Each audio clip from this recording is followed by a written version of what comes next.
తెలిసి తెలియక స్త్రీ జనులు అంటుముట్టు కలిపిన దోషం బ్రాహ్మణులను భక్తులను దూషించిన కలుగు దోషము.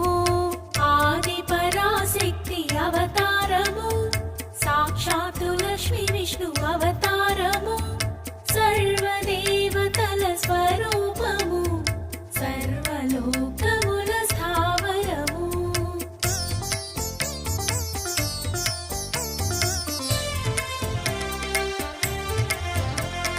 పరుల